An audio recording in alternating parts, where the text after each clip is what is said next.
Bismillahirrahmanirrahim. Assalamualaikum warahmatullahi wabarakatuh. Waalaikumsalam warahmatullahi wabarakatuh. Okay, hello everyone. Hello. So let me introduce myself first. My name is Mozalifah Zahra and I'm from Tenerife. People usually call me Fauza, and right now I'm standing here. I want to present a storytelling about the history of Muhammad Al-Fatih. He is one of the greatest leader in Islamic history. Okay, so I start with his genealogy. So he is the son of Sultan Murad II and Humayun, and he has two older brothers, it's Alauddin and Ahmad. But two of his brothers is dead when he is still a child because there is like a killer that kills both of his brothers. And for his profile, his real name is Mehmed II, and he is known too as the Mehmed the Conqueror, or we usually know it as Muhammad Al-Fatih.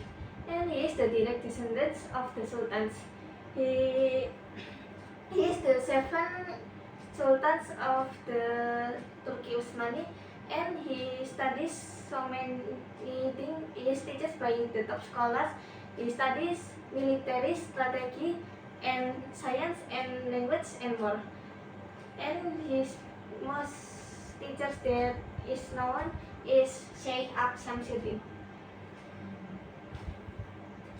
And for the short history, on the 13th of March 1432, he was born, and he was born when his father recited the Quran Surah Al-Fatih.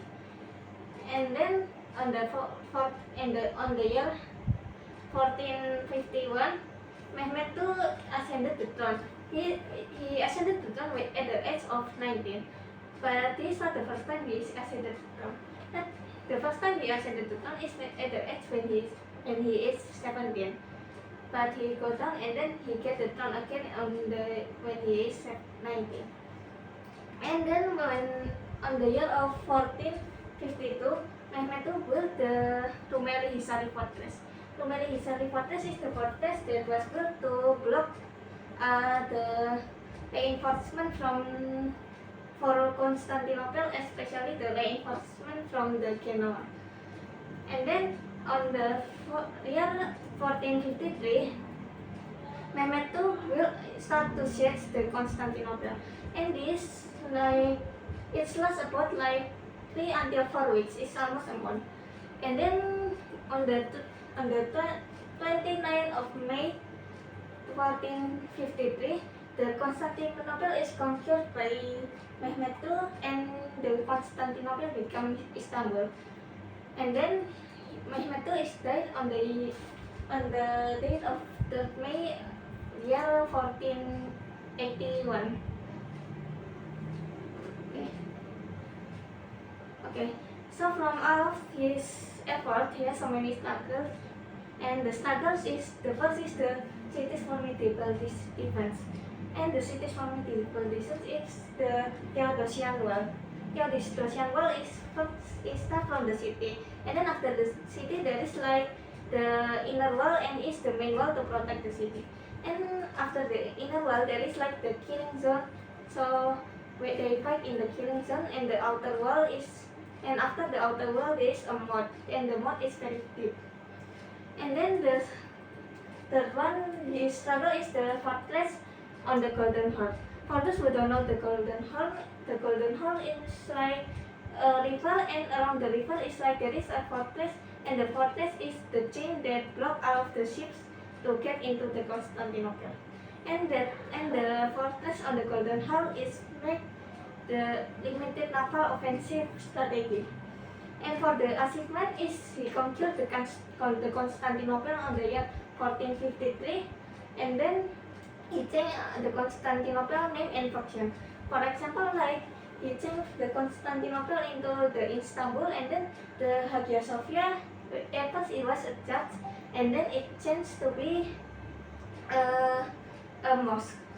And then he rebuilding the Istanbul into a better place, and then to a tolerance policy is like that every Christian and Jews can stay there, and for those who don't want to stay, it will be led by the Islamic soldiers to go to a better place where they belong. And this is the map of Constantinople. This is the Hagia Sophia Church that later will turn into a mosque, and there is the Theodosian Wall. And around the river, the Golden Horn River, there is the chain that block all of the ships. Okay, so the impressive character that make me impressed is the first one is his visionary and strategy. He has so many ways, and he is very smart to block all of the reinforcement to Constantinople, and he has so many strategy to siege the Constantinople. And the second one is the great scholar. He mastered like 7 languages, and he not just that. He studies military strategy, and then math, science, and then about the astrology, and the third one is just a fair and tolerant leader. He is fair. We can know that he is fair because after he conquered the Constantinople, he didn't comment all of the Christian and Jews who stay there to go out. For those who want to stay, they can stay, and for those who want to go out, the Islamic soldier will lead them to go to a better place where they belong. And then he is confident and decisive. And he is like really focused on his one mission is to conquer the Constantinople. And the fifth one is he is great and leading from the front. He is like inspired of all of his soldiers to keep on moving forward and never give up on what they want to achieve. And the sixth one, he is master of psychological warfare. It's like when he attacked, he broke the morale of his enemies too. Okay, so I think that's all from me. I do apologize if I have many mistakes. So is there any question? Okay, thank you, Fauza, for trying your best in this performance. I do appreciate that. And I do like the slide that you have already made. It's so Yes. attractive, it's so interesting, so I can feel the vibes of Islamic there. And then I do like how you deliver the detailed story. Like you really try to dive into the story, try to understand every details of the story that make me more understand about that figure. Maybe for my evaluations, you can be more relaxed. Okay, Okay. try to relax. This is your second presentation, right?